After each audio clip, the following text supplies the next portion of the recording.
All right, welcome back to Scouching Reports. Today we are taking a look at Brantford Bulldogs center Jake O'Brien, potentially a top 10 pick in this year's coming NHL Draft. Now, if you're unfamiliar, my name is Will. I operate Scouching.ca, and I track data and gather video on all kinds of NHL Draft prospects and put it together into a video format for all of you to digest. If you like it, definitely like and subscribe to the channel. If you really liked it, check out Scouching.ca and consider a subscription over there, where at any tier you'll get access to these videos early, as well as plenty of other cool, fun stuff like access to our Discord server and plenty of data tools and visualization tools that you won't find anywhere else. So, what is Jake O'Brien? And to me, Jake O'Brien is one of the more intriguing and projectable NHL talents in this draft as a center. He's a player who I think plays with a combination of confidence and creativity that I think projects pretty well as he is, but it also brings a lot of question marks about exactly where in a lineup he might slot in the NHL. O'Brien is a player who I think is really, really good at very important things for an NHL prospect, like playing off of contact, finding ways out of jams, using skating and awareness and line mates to really maximize what his impact is on the ice. And so for me, it's a player that I think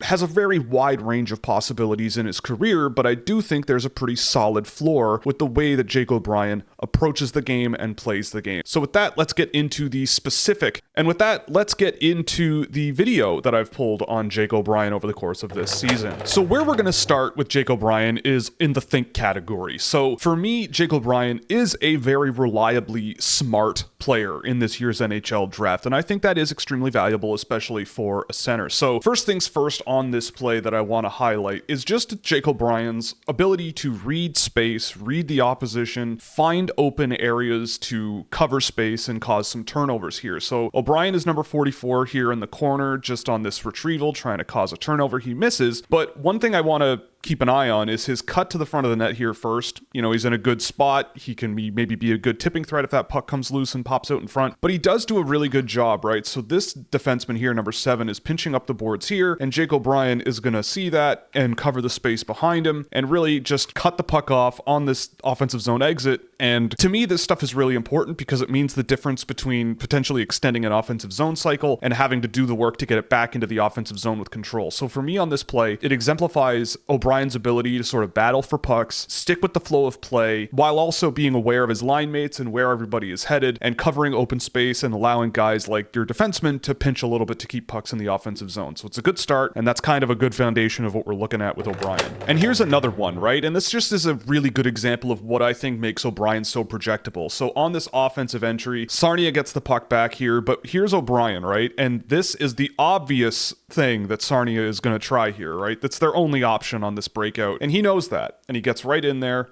blocks that pass, and now they have possession in the offensive zone. And that's the right play there too on that pass. So when he causes that turnover with his really good positioning, he just gains possession of the puck cleanly and very, very quickly identifies a very clear passing option here with a good pass to this player that isn't handled amazingly well. So the right idea, really good sense of space and awareness and timing. And so this is, again, a good start of what we're dealing with here with O'Brien. Again, this is another one, right? He's not on screen right now, but he's off the screen here behind Marek Vanacker. And he does a really, really good job. This pass obviously isn't done well by 23 on Niagara here, but O'Brien is right there ready to block it, cause the turnover, and keep the puck in the offensive zone. Again, this is the kind of thing I love, is guys who are able to find some room and very, very quickly make a decision to keep the puck in the offensive zone, because one of the hardest things to do in hockey is establish possession in the offensive zone, and I think he's done a really good job throughout the season at things like this, just cutting pucks off, playing a smart, refined, intelligent off-puck game that I think projects quite well and quite safely as an NHL player. So this is the part where I start to see even more positives in Jake O'Brien, but also maybe some things that might need to be tweaked a little bit in the future. And what I mean by that is on this play, O'Brien gets the puck here down low. It'll get sent to him from number 4. So what he's going to do is he's going to try to cut inside here. And I mentioned off the top of the video that O'Brien plays with a lot of confidence, and he's taken 2 guys on here once, puts the puck between legs and gets through the pressure, and then a really nice behind the back pass off of the board. Like, this is all very creative, on his toes thinking that creates a potentially dangerous scoring chance. But my question with this is the skill level and the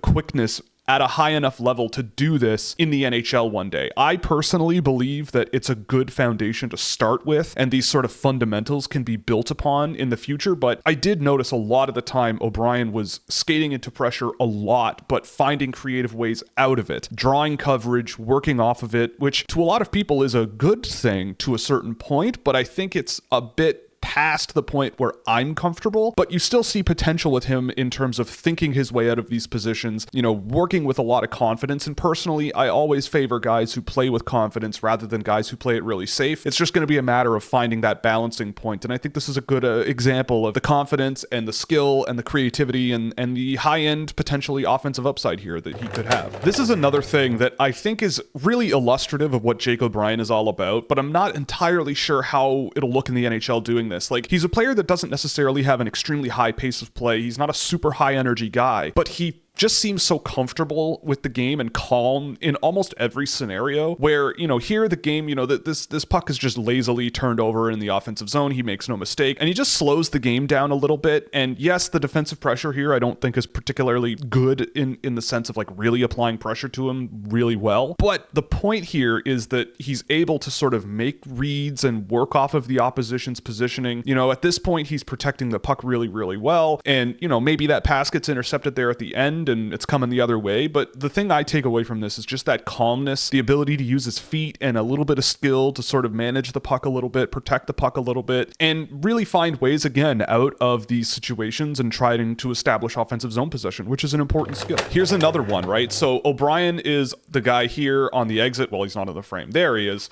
He's this guy, right? So he has the puck. He's entering the offensive zone. And again, he's skating into a 2-on-2 situation here, right? Maybe 44 gets back and it's a 3-on-2. So not the greatest advantageous situation for him, but watch what he does. He spins off of this pressure really quickly. You know, again, protecting the puck in a really, I think, intriguing and projectable way that not many players in this year's draft do. Just being able to sort of turn your back to a defenseman here. He gets another look. You know, if there was an open pass here or here, you know, he now has a much easier look at the ice, but he doesn't see anything there, which I think rightfully, yes, there's nothing really to do here. But instead of just, you know, rimming it around the boards to nobody, you know, sending it on his backhand this way, hoping someone's going to pick it up like a trailing defenseman, he spins off the pressure there from 48 and just holds 48 away from the puck and gets support from a line mate. To me, this is really important stuff, right? Like, again, I am always a fan of guys who play with speed and pace and quickness and aggressiveness, but if you don't do that, I need to see things like this, right? Can you work off of contact? Can you read opponents? Can you adapt to what's going on around you and use your line mates effectively? And I think this is a good example of him doing that. So yeah, really creative, just using skating and a bit of skill to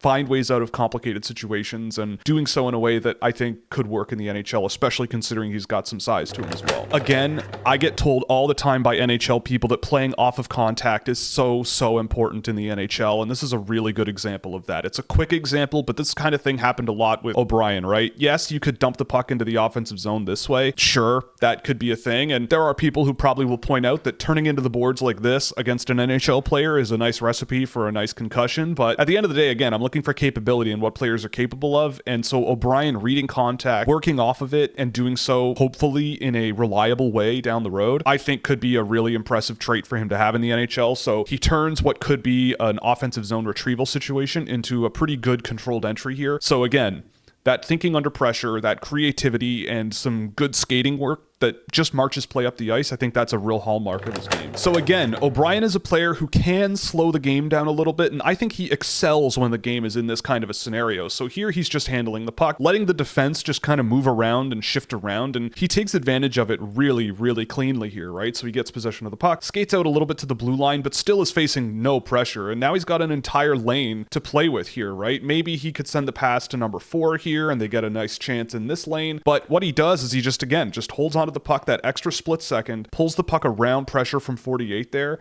kicks it back onto his stick and gets a quick shot on net. So again, is it the most high-end looking thing, and is he going to look like the top NHL player to come out of this draft? I don't know, but I do love to see players that play like this, where they're patient, they can slow things down and seem very comfortable and confident and generate chances for themselves. And I think we're going to see as well in the future of this video an ability to create chances for his line mates as well. And this is a good opportunity to show just how he sees the game, how he thinks, and how he sort of holds onto the puck in good ways. This is just a sick stick pass that he makes at a really complicated angle. I love to see things like this. So O'Brien gets the puck here and just such a clean pass there. I mean, I think in the NHL against good defensemen, this might get cut off because it just goes straight through a player's stick on North Bay here. But again, that kind of a pass, that angle is not an easy way to make a clean tape-to-tape pass like that. And this is the kind of thing I saw out of O'Brien this year, right? He just would make these really smart, dangerous playmaking passes that created chances for his line mates that, again, it's the type of thing that makes everyone else on his line better, and this is a good example of just the capability, again, right, of him spotting a lane, even if he's under pressure, and just making a nice pass under that pressure. We've seen a little bit of Jake O'Brien sort of playing at a bit of a slower pace of play, and I think this showcases how he's a capable player in terms of on the rush as well, and he adapts to pressure on the fly really well, which I think is, again, a really important thing. He just seems comfortable in the flow of the game, which I think is important. And so O'Brien here just gets the puck. He doesn't handle it particularly well, but then he just selflessly dishes it back to Vanacker there on the rush. To me, that's valuable, right? A guy who can sort of work with his line mates, recognize good support. That's a nice route as well from Vanacker. That doesn't work unless Vanacker does what he did there. But for O'Brien to sort of go, okay, I'm not going to handle this particularly well, but keep his head up, stay aware, and just make a smart play under that pressure, I think is also something to note as well. Again, a really smart pass here from O'Brien, and I think this is going to be a hallmark of his game if he works out in the NHL, right? He's drawn pressure. All of these players are focused on him, right? He just received a pass off the boards from this guy, and he's facing double, maybe triple coverage here, and he makes no mistake, just pops it right back to the guy, and now look at how much room this guy has, right? So O'Brien has a good sense of space and drawing pressure and working off of it really well, and to me, that's really high end. That's a really important thing to have in your game, and I think this is a good sort of example of just working with line mates, pulling pressure around the ice, and making smart plays. We've talked a bit about O'Brien's off-puck game so far in this video, and I think there's going to be a little bit more in terms of the defensive side of the game here for him. And on this play, again, just really good positioning. It happened off screen, but he cuts off that breakout pass really, really well. And then again, reads that contact. He faces immediate pressure from an opponent there, and just a nice subtle little pass through that pressure and gets the puck back in the offensive zone. Again, he just makes a lot of things easier based on his positioning and quick thinking and adapting to pressure, which I think is a really good combination and a good foundation that should fit in an NHL lineup at some point, even if he might not be the biggest, high pace, high energy difference maker. This kind of thing is what you need to see in order to make up for that kind of thing. So this is just O'Brien doing some good hard work in the offensive zone. Obviously, everything he does here isn't perfect. He sends a bit of a blind pass under pressure there into 84's feet, but he sticks with it, and then a nice little backhand pass perfectly in the flow of his game and in his little skating move there to try to get the puck to Nick Lardis there on the right wing. So, if that pass is a little more accurate or Lardis is in maybe a bit of a better position to generate a scoring chance for himself here, like if Lardis is here in this area, like if he kind of backed off, maybe this is a better scoring chance that with Lardis here with a good angle to the net here. But at the end of the day, the point is that O'Brien is a player who will get involved in those little battles here and there and just chip in and be a bit of a physical presence too and sort of stick with that pressure in the offensive zone. Okay, so here's O'Brien just doing some good edge work on his feet. This is a pretty basic sort of indication of the skating ability that he has. Again, he's not the fastest guy in the world, right? He's not evading pressure with his speed here, but he does use his feet really effectively to create new angles, give himself a new look at the offensive zone here, and just enable himself to make a play that isn't just a safe play, kicking it out to his defenseman or something. He finds a way to try to put something into more dangerous areas where there is space to be had, and that happens because of his footwork, because of that confidence, that ability to sort of stay calm under pressure while having a pretty good ability to use his feet to his advantage. Here's another one where O'Brien just uses his skill level to his advantage, even if he isn't the fastest guy on the ice, right? He's not covering a whole lot of ice with each stride here, but he reads oncoming pressure and works off of it really well and tries to make these kinds of plays under this pressure, which I think is impressive. Like, this is the kind of thing that an NHL team might look at and go, okay, we can develop the skating, but the brain that he has is wired the right way. His skill level is pretty good. Like, we can work with this as a center, as a possession-focused guy who works off of line mates really, really well. To me, I think there are question marks, but I think at the end of the day, the foundation is what you're buying into with O'Brien and betting on what he could be in a few years. Just more examples here of O'Brien working off of pressure really, really well, right? So he's going to face some pretty good pressure here from number 7 on Niagara, and he's just going to keep the puck protected, work off of that pressure really well, and just that's textbook working off of contact, just that spin move, get into some open space and throw the puck out in front, and it's connected with, right? So he's a guy who is comfortable comfortable and calm in these situations, and I think that goes a long way because he's going to need to be comfortable in these situations against the best competition in the world. So to be able to work off of this, find a lane, make a pass attempt that goes into the slot and connecting on it while facing this kind of pressure is good to me. This is a thing that I love to see with players as well, right? Like, not the fanciest thing in the world, but if you look, O'Brien basically is looking at this kind of a lane to the net based on where the puck is on his stick, but he finds a way to just put a pass. He waits till the pressure is sort of oncoming. This defenseman stops playing the puck and is immediately starting to play the body here, and he just flips the puck on the other side of the defenseman's direction of shooting. So this defenseman that challenges him is a righty. He puts it around the left side of the body of the defenseman and just takes advantage of that contact and that pressure to make a play that is definitely a lot higher percentage of success when it comes to getting this pass out in front as opposed to trying to get it through feet and such. So seeing players who are able to sort of maneuver the puck slightly in order to create a better advantage for themselves, I think is something that is always worth noting. This is like a specialty of his, right? So he does some decent work grinding down low here, gains possession, and just spins, whoop, and a pass out in front. This kind of thing is really awesome to see, and it gives him, a bit of upside that I think gives him an advantage. Yes, he could try to just send a pass through a stick here and get it out in front, but again, by doing this, it's a higher end move that is maybe a little bit riskier depending on who you ask, but now he's got a much cleaner lane out in front, right? If you can send these backhand passes strongly and accurately, then you're looking pretty good. So the fact that he's showing a willingness to do this and sort of this creativity under pressure, to me, is what makes him valuable, and it's what could make him a top 10 pick. I might have him a little bit later than that, but at the end of the day, I could see how you might want to bet on a player that's capable of these kinds of things, especially with sort of the size and the consistency with which he showcases this kind of thing on the puck.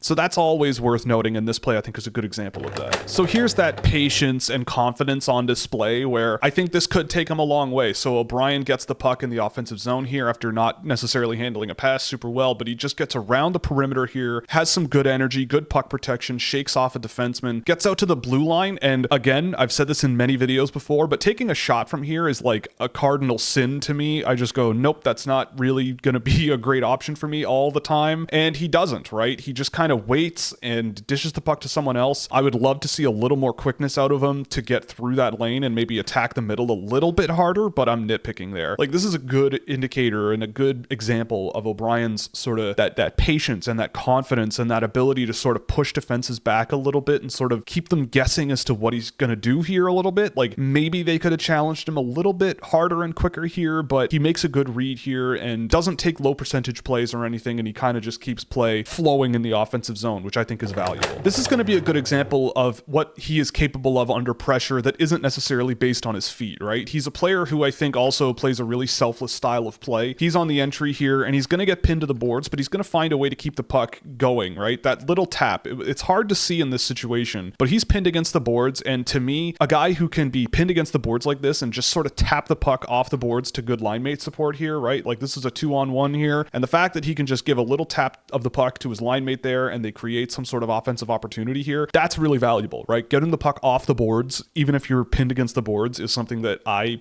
notice and look for. So this isn't the only time he did this either, and we've seen him do some good board work in the past here, so it's good stuff, and this is a good example of how it doesn't necessarily always have to be his skating ability that gets him out of these jams, but really just a level of determination and just, again, simple, confident, and effective play. Another signature backhand pass here from Jake O'Brien below the goal line, right? So he's in good supportive position here, under a little bit of pressure, but then the guy covering him sort of abandons him, and look how quickly he makes a decision to throw the puck out in front here, right? I don't even know if he sees the option, but number 5 is right here for a scoring chance.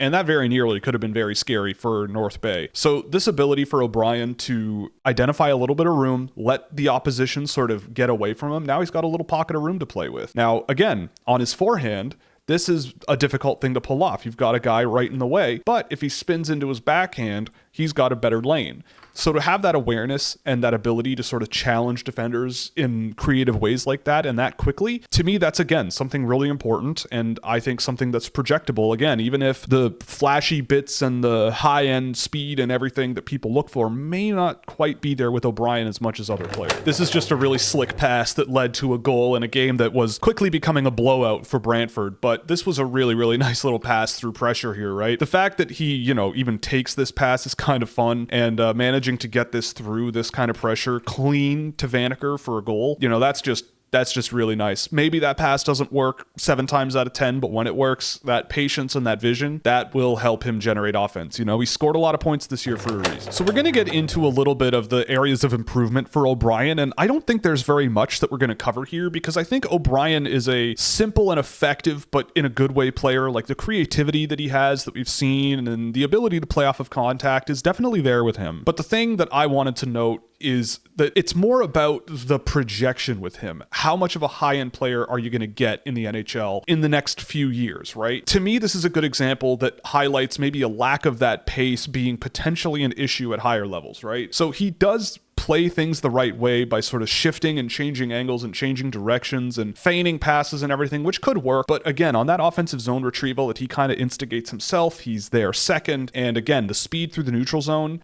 guys are going to collapse in on him if he's going to be this sort of offensive transition guy. So it's not the end of the world on this specific play, but it is something that I did want to note as sort of something I noticed a lot with him, where it's like he's probably got enough there to be a player, but where in your lineup and how much responsibility you're going to give him and who you're going to play him with, I honestly don't know right now. But there's a good foundation here, but in terms of the upside, that's the question that I am always wondering. So this is kind of what I'm talking about, right? O'Brien on the puck, you definitely see a lot of potential. When the play is moving offensively, you see a lot going right for him, I think. But the sort of lack of speed and pace in his game is kind of where it kind of fails him defensively. Like the quickness without the puck is not necessarily where I personally like it to be with like a top 10 NHL prospect. Kind of bounces off contact here and then a bit of a soft stick check on the exit. Luke Misa is a fast, determined junior player, and to me, that's not going to go away at higher levels. So something to note. Obviously something that could be worked on, but yeah, bit questionable, and we'll see as well another example in the next clip. On this play, yes, maybe he could have played that defensive zone entry a little bit more aggressively, but the bigger issue here for me is, again, closing this gap. This puck is coming around the boards. He doesn't get there really at any point close to beating this player. And then again, just a soft stick check along the boards here. And now they have pretty easy possession. And the pass, he cuts off that pass and they're going the other way, which is cool. But to me, I think there's a bit of a question mark with O'Brien as a defensive player at higher levels as he is right now. Just that lack of sort of speed and quickness and aggressiveness off the puck that I think might hold him back as a 200-foot guy. And this is something that I think happened a little bit too often for me as well, right? So O'Brien gets the pass on the defensive exit here. And again, he's a guy who loves to draw in pressure and work off of it, but that can be a risky game at times, right? That's a sloppy pass on the exit. And it's a turnover here that you probably don't want to give up, and they're coming the other way. Obviously, this is just, I'm noting things that I have noticed with him over the course of the year where he kind of plays with fire a little bit by drawing in all this pressure and playing with this kind of confidence and not necessarily being that sort of high-end toolsy guy. But again, there are lots of examples of it working. It's just going to be a matter of riding that line, finding what works and what doesn't work and getting the reps. This again kind of showcases the lack of just that refined footwork and pace of play in his game that I think limits him. Like he's going to be a center probably at the next level, and you're going to need to rely on him defensively a little bit. And on this play, I think he just falls behind a little too easily, doesn't really close gaps very well, and then goes for a swim on the ice, which generally doesn't really work all that often. People can work around it at higher levels pretty easily. So again, it's obviously very difficult for a forward to all of a sudden have to step in and play as a defenseman here. But for me, with him, it's a matter of, you really want him to close this gap and tie this stick up. And by falling behind a little bit and not playing that particularly closely, he now has this enormous gap to play with. And instead of attacking him head on, he's sort of going for a swim, trying to block this, even though you've got a coverage situation here. It's just this one was a bit of a question mark one that I noticed out of him. And yeah, off the puck, there are some good moments, but the refinements and sort of the lack of these high-end tools can be exploited, I think, a little bit. And again, this is another one where that confidence can be a little bit betraying sometimes. You love to see a guy taking on all this pressure, right? You now have 3 Oshawa Generals directly in your field of view. So at this point, I'm kind of going, yeah, you got to move the puck, get it to another player, right? Find a way to get it off your stick to someone who is supporting you, right? But he tries to hang on to it an extra half second, causes a turnover, and again, just gets beat on the exit, and it gets turned over anyway, and he puts it back in the offensive zone, or at least it goes into the crowd and could have been in the offensive zone. To me, again, it's that double-edged sword. Confidence and playing off pressure is good. It's just when it doesn't work, it can be problematic, and when you don't have the footwork to really attack on those situations where you turn the puck over, it can be a bit of a dangerous combination at times. But,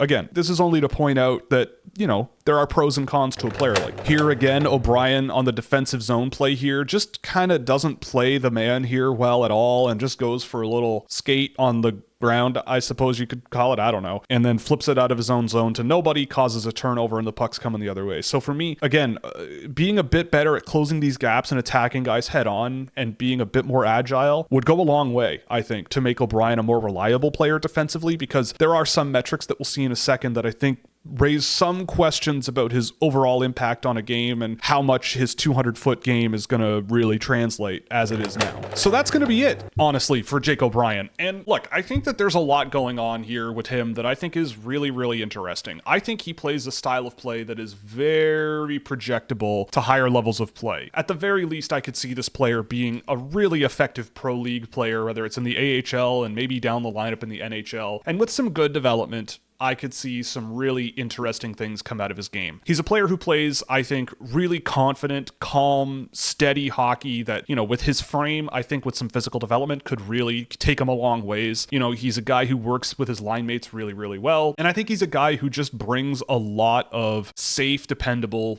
tools to the NHL picture, right? Like if I have him quarterbacking a line, I'm pretty confident that at least when he has the puck, I know that he might take on a bit of risk, but I know he has the ability and the smarts and the vision to do more good than bad. And I think that's very valuable. When it comes to his overall analytical profile, there are a lot of things that I think are working to his benefit very strongly, and some areas that I think you could poke through, right? He doesn't waste his shooting opportunities. He's a guy who doesn't waste his shooting opportunities. He gets into scoring areas a lot more than he doesn't. A quarter of his shot attempts came from the perimeter, which for a quarter of his shot attempts came from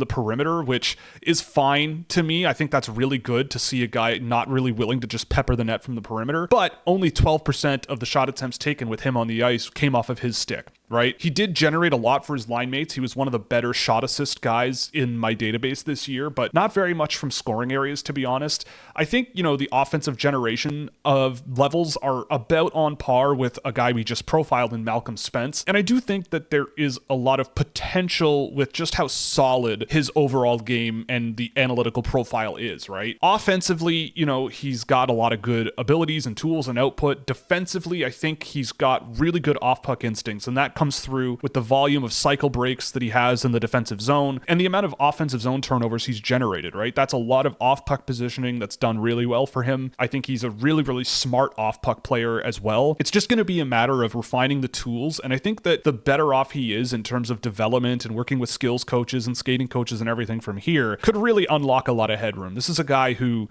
I have ranked a little bit lower than probably where he's going to get drafted, but if I'm sitting at a draft table and 5 scouts and a development coach are going, no, this guy, we're going to work with him, we think he could do really, really well, and it's because of this reason and this reason and this reason, I could totally understand it, and I could totally see how he could be a really, really good pick in this year's NHL draft, right? For me, I think he's a guy who passes the puck well. He manages the puck really, really well. He reads opposition pressure really well. It's just a matter of consistency and sort of coming and going in games, especially on the puck. He's a guy who I think does perform quite well in general, and I think that at the end of the day, he's got a lot of upside, I think, and it's going to be a matter of how much he grows from here, I think, more than anything. And while I watch these clips back on, and the last thing I'll say is that while I'm watching these clips back on Jake O'Brien, I do think I will move him up my board a little bit because it does remind me that he is a quite projectable player, and that does carry some level of value. The guy that he kind of reminds me of a little bit is like a Dylan Strome type center, where Strome took a little while to sort of gain his footing in the NHL. He needed to be put in a bit of a special situation for himself to, be a player who can be that sort of focal point center that dishes the puck really well and just goes out and produces at a pretty solid rate. great. And when you look back, is Dylan Strome a guy that should have been drafted where he was? I would argue, considering some of the guys that went after him, the answer to that would be no. But I mean, I would say O'Brien could have a similar trajectory where, you know, if your expectations are somewhat limited and you kind of go, look, I think this guy has the smarts and the physical abilities to potentially be a player like that eventually in our lineup. You know, Dylan Strome bounced around from a few different teams, and I think that's because the expectations being drafted third overall are really, really high. But based on the way that O'Brien plays, I think there's a lot of sort of similarities there where, yeah, there's a bit of skill. Yeah, there's a bit of quickness and agility on his feet, and there's a really good ability to adapt to pressure, and playing with higher end skilled offensive players like Nick Lardis this season or Merrick Vanacker has been very helpful and very productive for him. So at the end of the day, I mean, I think that might be the type of player you're getting here. Maybe a second or third line center that leans a little more offensively, you know, makes everyone sort of on his line a little bit better and plays that sort of good possession hockey style, which you do need this year, which you do need these days in the NHL. So with that, we're going to call it, and I hope you enjoyed. I do enjoy this player, and I hope from what you've seen here, you do as well. And with that, we're going to call it. If you liked the video, definitely like and subscribe. And if you haven't already, you can check out Scouching.ca, where a subscription over there will give you access to our Discord server, as well as plenty of cool data tools and visualization tables that you won't find anywhere else, with my tracked data and a lot of other stuff you can check out there at Scouching.ca. So with that, we're going to call it. And thank you very much for watching, and we'll see you in the next one.